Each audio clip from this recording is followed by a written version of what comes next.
അസ്സലാമു അലൈക്കും വറഹ്മത്തുള്ളാഹി തആല വബറകാതുഹു.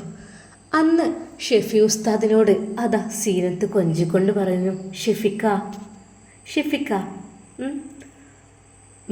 എന്താടി ഷെഫിക്ക, ഞാൻ ഒരു കാര്യം പറയട്ടെ. എന്ത് കാര്യം? അതെ, കല്യാണം കഴിഞ്ഞിട്ട് ഇത്ര ദിവസമായല്ലോ, നമ്മളെങ്ങോട്ടും ടൂർ പോയില്ലല്ലോ, ഒരു ഹണിമൂൺ പോലും. അതിന് നീ എന്നോട് മിണ്ടുന്നില്ലല്ലോ, നിന്റെ ചിന്താഗതിയൊക്കെ വേറെയല്ലേ. ആ, അതൊക്കെ മാറി കിട്ടിയില്ലേ, നമുക്ക് എങ്ങോട്ടെങ്കിലും പോയാലോ? ഉമ്മയോട് ചോദിച്ചു നോക്കണം. ഈയിടെയായി അതാ സീനത്ത് ഷെഫി ഉസ്താദിനോട് വളരെയധികം സ്നേഹമാണ് കാണിക്കുന്നത്. ഊണിനും ഉറക്കിലും എല്ലായ്പ്പോഴും ഉസ്താദിൻ്റെ കൂടെ തന്നെ. നോമ്പായതുകൊണ്ട് ഉസ്താദിന് ക്ലാസ്സും കാര്യങ്ങളും ഇല്ലാത്തത് കൊണ്ടും അത് വലിയ ഒരു ചാൻസ് കൂടിയായി. ഷെഫി ഉസ്താദിൻ്റെ മനസ്സിൽ ചെറിയൊരു ഭയമുണ്ട്. പഠിച്ചോനെ, ഇവള് വിശ്വസിക്കോ? ശരിക്കും ഇതുള്ള സ്നേഹമാണോ എന്നാണ് അദ്ദേഹം കരുതുന്നത്. ഷെഫിക്ക ഷെഫിക്ക എന്താ ഉമ്മയോട് ചോദിച്ചോ? ഇല്ല, ചോദിച്ചിട്ടില്ല. ഈ ഒരു സമയത്ത്, ഈ ഒരു മാസത്തിൽ നോമ്പ് നോറ്റിട്ടൊക്കെ നമ്മൾ ടൂർ പോകുമെന്നൊക്കെ പറയുമ്പോൾ, ഓ അതിനെന്താ, അതൊന്നും കുഴപ്പമില്ല, ഫുഡും കാര്യങ്ങളൊക്കെ പുറത്തുനിന്ന് കിട്ടൂലേ, പിന്നെന്താ പേടിക്കേണ്ട ആവശ്യം. ഹേ, നോമ്പ് തുറക്കുന്ന സമയത്ത് അതവനെ വീട്ടിൽ തന്നെയാണല്ലേ ഏറ്റവും നല്ലത്. എന്താ ഷെഫിക്ക, അതൊക്കെ പഴഞ്ചൻ രീതികളല്ലേ, പുതിയ രീതി എന്ന് പറഞ്ഞാൽ നിങ്ങൾക്കറിയില്ലേ. നമ്മൾ ഫുഡൊക്കെ വാങ്ങിയിട്ട് അല്ലെങ്കിൽ ഉണ്ടാക്കിയിട്ട് വല്ല ബീച്ചിലോ അല്ലെങ്കിൽ പാർക്കിലോ അവിടെ ഇഫ്താർ മീറ്റൊക്കെ നടക്കാനുള്ള ഇഷ്ടംപോലെ സ്ഥലങ്ങളുണ്ടാവും. അവിടെ ഇവിടെയൊക്കെ കൊണ്ടുപോയിരുന്ന് നമ്മൾ ഭക്ഷണം കഴിക്കുക, ഫുഡ് കഴിക്കുക. എന്ത് രസമായിരിക്കും അത്. പിന്നെ അത് ഉമ്മ ഇവിടെ ഉണ്ടാവുമ്പോൾ അത് നടക്കൂല. അതിനെന്താ, ഉമ്മാക്ക് ഒരു കുഴപ്പവും ഉണ്ടാവില്ല. കുഴപ്പമുണ്ടായിട്ടില്ലടി, നോമ്പ് സമയത്തൊക്കെ അത് ഉമ്മാനെയും കൂടി കൂട്ടി പോവുകയാണെങ്കിൽ ഓക്കെ. ഓ അങ്ങനെ, അത് വേണമെന്നില്ല. അതിനോട് എനിക്ക് വലിയ താല്പര്യമില്ല. കാരണം ഒരു ഭാര്യയും ഭർത്താവും എന്ന് പറഞ്ഞാൽ അതിനിടയിലേക്ക് മൂന്നാമതൊരാൾ കടന്നു വരാന്നാൽ ഒരാൾക്കും ഇഷ്ടമുണ്ടാവില്ല. സീനത്തെ, നീ എന്താ പറയുന്നത്? എൻ്റെ ഉമ്മയില്ലാതെ എനിക്ക് എൻ്റെ ഉമ്മാക്ക് ആരാളുള്ളത്? ആ, നിങ്ങളും ഉമ്മാക്ക് ആരും ഉണ്ടോ ഇല്ലോ എന്ന് എനിക്കറിയില്ല. പക്ഷേ ഇങ്ങനെയാണ് വേണ്ടത്. ഭാര്യയും ഭർത്താവും ഒരുമിച്ചാണ് ടൂറൊക്കെ പോകേണ്ടത്. അല്ലാതെ പോകുന്നിടത്ത് ഒക്കെ ഉമ്മാനെ വലിച്ചു കൊണ്ടുപോവല്ല. എടി, ഉമ്മ പോന്നിട്ടൊന്നുമില്ല, എങ്കിലും എൻ്റെ ഉമ്മയല്ലേ. എൻ്റെ ഉമ്മയില്ലാത്തൊരു ജീവിതം എനിക്ക് ആലോചിക്കാൻ കഴിയണില്ല. എൻ്റെ ഉമ്മാക്ക് വേണ്ടിയാണ് ഞാൻ ഇത്രയും ഇവിടെ ജീവിച്ചത്. അപ്പോൾ ഉമ്മയില്ലാതെ പോവാന്നൊക്കെ പറഞ്ഞാൽ, ഓ അല്ലെങ്കിലും ഷെഫിക്കാക്ക് എന്നോട് വലിയ സ്നേഹമൊന്നുമില്ല, അതെനിക്ക് ആദ്യം അറിയായിരുന്നു. എനിക്ക് ഉമ്മയെ നിന്നെയൊക്കെ ഇഷ്ടമാണ്. പക്ഷെ എന്നെയാണ് ഇഷ്ടപ്പെടാൻ ആരും ഇല്ലാത്തത്. ഞാനാണ് ഇപ്പോഴും തനിച്ച്. എനിക്ക് ആരുമില്ലാത്തൊരു ഫീലാണ്. അതെന്താ? അല്ല, എനിക്കറിയുന്നില്ല, എന്താണെന്നറിയില്ല. എനിക്ക് എൻ്റെ മനസ്സിനുള്ളിൽ ഇപ്പോഴും ഒരു ആദിയാണ്. എൻ്റെ ഷെഫിക്ക, ഒന്നിങ്ങ് വന്നേ. ഉസ്താദിനെ കൈപിടിച്ചുകൊണ്ട് അവളതാ നടക്കുന്നു. ശരിക്കും ഉമ്മ അത്ഭുതപ്പെടുകയാണ്. പഠിച്ചവനെ, എന്താ ഇങ്ങനെയൊക്കെ ഒരു മാറ്റം വന്നത്? നല്ല രീതിയിലാണല്ലോ അവർ ജീവിക്കുന്നതൊക്കെ. ഇപ്പോൾ അള്ളാഹുവേ എന്ന് നിലനിർത്തി കൊടുക്കല്ല. ആ ഉമ്മയുടെ കണ്ണുകളിൽ നിന്ന് സന്തോഷത്തിൻ്റെ കണങ്ങൾ ഉതിർന്നു വീണു. സത്യം പറഞ്ഞാൽ സീനത്തിൻ്റെ കൂടുതലുള്ള സ്നേഹത്തോടെയുള്ള ഇടപഴകലുകൾ കാണുമ്പോൾ ശരിക്കും ഷെഫി ഉസ്താദ് എന്തൊക്കെയോ ഓർത്തുപോയി. ആദ്യ ദിവസങ്ങൾ അവൾ എന്നെ ഒന്ന് മിണ്ടുവാനോ പറയുവാനോ തൊടുവാൻ സമ്മതിക്കാത്ത ദിവസങ്ങൾ. പക്ഷേ ഇതുവരെയായിട്ടും ഷെഫി ഉസ്താദ് അവളുമായി യാതൊരു രീതിയിലുള്ള ബന്ധത്തിലും ഏർപ്പെട്ടിട്ടില്ല എന്നതാണ് ഒരു സത്യം. അവൾ അതിനു വേണ്ടി ഒരുപാട് ശ്രമിക്കുന്നുമുണ്ട്. ഷെഫിക്ക വരി, നിങ്ങളെന്താ എൻ്റെ കൂടെ നിൽക്കാത്തത്? ഒന്നുമില്ല പെണ്ണേ, നോമ്പൊക്കെ അല്ലേ, അതൊക്കെ കഴിഞ്ഞിട്ട് റാഹത്താകാലോ. സത്യം പറഞ്ഞാൽ ഷെഫി ഉസ്താദിന് അവളുമായുള്ള ബന്ധങ്ങൾക്ക് ഒരു താല്പര്യക്കുറവ് തോന്നിയിരുന്നു.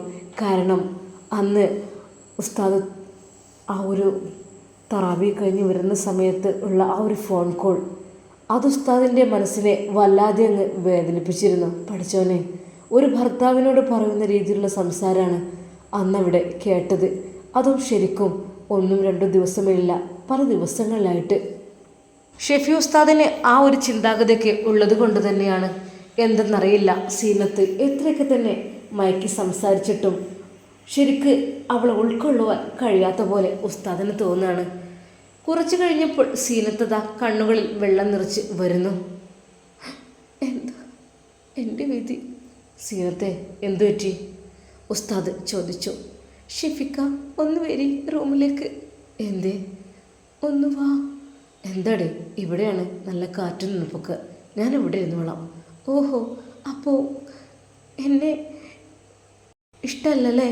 എൻ്റെ കൂടെ വരില്ലല്ലേ? അല്ല, അതുകൊണ്ടല്ല. ഈ പകൽ സമയത്ത് എന്താ അവിടെ അകത്തിരുന്നിട്ട്, ഇവിടെ അല്പം നല്ല കാറ്റും തണുപ്പൊക്കെ ഉണ്ട്. അതുകൊണ്ട് തന്നെയാണ് ഞാൻ ഈ മുറ്റത്ത് ഇവിടെ ഈ തിണ്ടിലിരിക്കുന്നത്. പിന്നെ നോമ്പുകാലാണ്, നമ്മൾ ശ്രദ്ധിക്കണം. ഈ നോമ്പുകാലം നമുക്ക് എന്തിനാ പഠിച്ചറിവ് തന്നത്? നിങ്ങൾ മുത്തക്കയങ്ങളാവാൻ വേണ്ടിയിട്ട്. ശരിക്കും പറഞ്ഞാൽ സീനത്ത് ഉസ്താദിനെ വല്ലാതെ വിളിക്കുന്നുണ്ട്. ഉസ്താദെ വരി, നമുക്ക് പുറത്തേക്കൊന്ന് പോയി വരാം. എന്താ നീ പറയുന്നത്? എല്ലാം എതിരായിട്ടാണ് നീ പറയുന്നത്. ഒരിക്കലും ഈ ഒരു സമയത്ത് അതൊന്നും അലൗഡല്ല. പിന്നെ ഉമ്മയും കൂട്ടി വേണമെങ്കിൽ വൈകുന്നേരം നമുക്കൊരു നോമ്പ് തുറക്ക് പോകാം. ഓ, നിങ്ങൾക്ക് ഉമ്മയില്ലാത്ത കച്ചവടം ഉണ്ടാവില്ല അല്ലേ ഷെഫിക്ക? പിന്നെ ഷെഫിക്കാനെ കാണാനിപ്പോൾ ആയത്തിനേക്കാൾ ഒന്നും കൂടി ഗ്ലാമർ കൂടിയിട്ടുണ്ടല്ലോ. ഈ നോമ്പിനാണോ ഗ്ലാമർ കൂടുന്നത്? നമ്മൾ കൂടുതലായിട്ട് ഭക്ഷണം കഴിക്കുമെന്നല്ല വേണ്ടത്. നോമ്പാണ് കാലം, നമ്മൾ പാകത്തിന് ആവശ്യത്തിന്. ഓ, എന്ത് പറഞ്ഞാലും നിങ്ങൾക്ക് അതിൻ്റേതായ ഒരു മസാല ഉണ്ടാവും. അതാണ് ഞാൻ പറഞ്ഞത് എനിക്ക് ഉസ്താദുമാരോട് താല്പര്യമില്ല എന്നുള്ളത്. അതുകൊണ്ടാണ് എനിക്ക് വേണ്ട, ഒന്നും പറയണ്ട. ഷെഫി ഉസ്താദ് സ്നേഹത്തോടെ പറഞ്ഞു. കാരണം അത്രയ്ക്കും ദിവസം ഞാൻ അവളുടെ മുമ്പിൽ കെഞ്ചി കേണു. ഒരു നിമിഷം അവളോടൊന്ന് സംസാരിക്കാൻ, അവളോടൊന്ന് സല്ലപിക്കാൻ. ഒന്നുമില്ലെങ്കിലും എന്തൊക്കെ തന്നെയാലും കെട്ടി പെണ്ണല്ലേ. പക്ഷേ അവൾ കരുതി കൂട്ടി എന്നെ ഒഴിവാക്കിയായിരുന്നു. ഇപ്പോൾ എന്താണെന്നറിയില്ല, അവളാകെ മാറിയിരിക്കുന്നു. അവളുടെ മനസ്സാകെ എന്താണ് ലക്ഷ്യം അതൊന്നും അറിയുന്നില്ല. എന്തൊക്കെ തന്നെയാലും പടച്ചറബ് കാക്കട്ടെ. ഇക്ക, നമുക്കൊന്ന് വീട്ടിൽ പോയി വന്നാലോ? വിളിച്ചല്ലോ, നീ പോകണ്ടെന്ന് പറഞ്ഞതല്ലേ? അത് കുഴപ്പമില്ല, നമുക്കൊന്ന് പോയി വരാം. സർപ്രൈസായിട്ട്. ശരിക്കും നിൻ്റെ ഉമ്മയും ഉപ്പയൊക്കെ നിന്നെ വിളിച്ചു, പക്ഷേ നിനക്കൊന്ന് പറ്റിയില്ല. ഇപ്പം നീ എന്തിനാണ് സർപ്രൈസായി നോമ്പിനൊക്കെ പോകാൻ പാടുണ്ടോ? അതിനെന്താ, എൻ്റെ വീടല്ലേ, ഞാൻ കയറി ചെല്ലുന്നതിന് ഇനിയിപ്പോൾ എന്താ? ആരുടെ വീടാണെങ്കിലും അത് ഞാൻ പോകുമ്പോൾ നീ പോകുമ്പോൾ എന്തൊക്കെ തന്നെയാലും ഞാനും നിൻ്റെ കൂടെ ഉണ്ടാവുമല്ലോ. അപ്പോൾ അവർക്കതൊരു ബേജാറായിരിക്കും. തൽക്കാലം നമുക്ക് അവരിങ്ങോട്ട് വിളിക്കാം, അതായിരിക്കും നല്ലത്.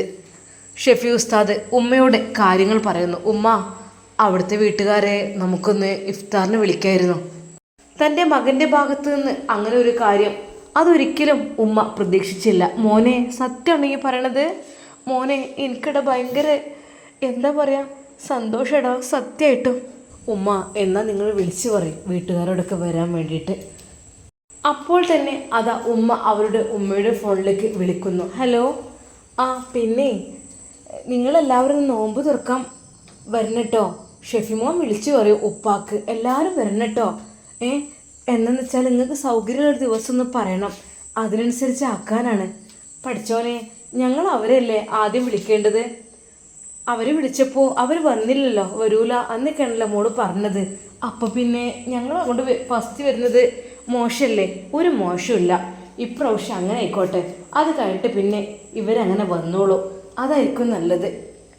വീട്ടുകാർക്കെല്ലാം വളരെയധികം സന്തോഷമാണ് അത് കേട്ടപ്പോൾ ആയത്. കാരണം തങ്ങളുടെ മകളുടെ കാര്യത്തിൽ അവർക്ക് നല്ല ടെൻഷൻ ഉണ്ടായിരുന്നു. അവിടെ നിൽക്കുമോ ഇല്ലേ അതൊന്നും അറിയില്ല എന്നുള്ള രീതിയിൽ ആകെ ടെൻഷനോടുകൂടി ഉമ്മയും ഉപ്പയൊക്കെ പ്രാർത്ഥിക്കുകയായിരുന്നു. പഠിച്ചവനെ, ഞങ്ങളുടെ കുട്ടിക്ക് നല്ല ബുദ്ധി നീ കൊടുക്ക് റഹ്മാനെ എന്ന് പറഞ്ഞ്. കാരണം എല്ലാത്തിനും വിലങ്ങാണ് അവൾ. അതുകൊണ്ട് തന്നെ വീട്ടുകാർക്ക് നല്ല ഭയം ഉണ്ടായിരുന്നു, ഏത് നിമിഷവും അവൾ വരും എന്നതിനെ തൊട്ട്. എന്നാൽ ഇഫ്താർ മീറ്റിനെ വിളിച്ചപ്പോൾ അവർക്ക് വല്ലാത്ത സന്തോഷമാണ് ഉണ്ടായത്. നേരെ അതാ ഉമ്മ ഉപ്പയെ വിളിച്ച് കാര്യം പറയുന്നു. അതെ, അവർ വിളിച്ചിരുന്നു. ആര്? മോളെടുത്തോലേ. പെട്ടെന്നത് ഉപ്പയുടെ ഫോണ് വെല്ലടിക്കുന്നു. ദാടി മരുമകൻ വിളിക്കുന്നുണ്ട്. ഹലോ, അസ്സലാമു അലൈക്കും. വലൈക്കും അസ്സലാം. ഉപ്പ, ഞാൻ ഒരു കാര്യം പറയാനായിരുന്നു. എന്താ മോനെ? ഒരു നിമിഷം ഉപ്പ ആദ്യം ഒന്ന് ഞെട്ടി, മകളുടെ കാര്യമായിരിക്കും എന്ന് കരുതിയിട്ട്. ഉപ്പ, പിന്നെ ഒരു ഇഫ്താർ മീറ്റ് നിങ്ങളെല്ലാവരും നിങ്ങൾക്ക് പറ്റിയ ദിവസം വരി. ഇൻഷാ അല്ലാ നാളെ മറ്റന്നാളെ എന്ന് നിങ്ങൾക്ക് പറ്റുക ഒന്ന് പറഞ്ഞാൽ മോനെ അതെങ്ങനെയാടാ? ആദ്യം ഇങ്ങോട്ടല്ലേ ഞങ്ങൾ നോമ്പുതുറ ഉണ്ടാക്കേണ്ടത്, പിന്നെയല്ലേ അങ്ങോട്ട്? നീ എന്താ മോനെ എങ്ങനെയൊക്കെ പറയുന്നത്? ആ കുഴപ്പമില്ല ഉപ്പ, ഇപ്രാവശ്യം അങ്ങനെ ആക്കാം, അതായിരിക്കും നല്ലത്. ഇൻഷാല്ല ഇനിയുണ്ടല്ലോ നോമ്പ്, ഞങ്ങളങ്ങോട്ട് നോമ്പ് വന്നോളാം. എന്തൊക്കെ തന്നെയാലും സീനത്തിന് ഭയങ്കര സന്തോഷം. ഞങ്ങൾ രണ്ടുപേരും നല്ല സ്നേഹത്തിലാണ്, എൻജോയ്മെൻറ്റിലാണെന്ന് എല്ലാവരും അറിയണം. അതുകൂടി ഒരു കാര്യമാണ് ഇതിമ്മല്. നല്ല സ്നേഹത്തോടെ ഷെഫി ഉസ്താദിനെ ഉമ്മയെ ഒക്കെ പരിചരിക്കുകയാണ് അവള്. എല്ലാത്തിനും അവൾ നല്ല രീതിയിൽ സപ്പോർട്ടും ചെയ്യുന്നുണ്ട്. ശരിക്കും പറഞ്ഞാൽ കാര്യമായിട്ട് എന്തോ ഒന്ന് സംഭവിച്ച പോലെയുണ്ട്. എന്താണെന്നറിയില്ല. ഷെഫി ഉസ്താദിന് വരെ സംശയമാണ് ഈ ഒരു കാര്യത്തിൽ. സീനത്ത് നന്നായോ അതോ അവളുടെ ദുർബുദ്ധി മറ്റു പലതിനും പ്രേരിപ്പിച്ചോ? നമുക്ക് കാത്തിരുന്ന് കാണാം. അതുവരേക്കും എല്ലാവർക്കും അസ്സലാമു അലൈക്കും വറഹ്മത്തുള്ളാഹി തആല വബറകാതുഹു.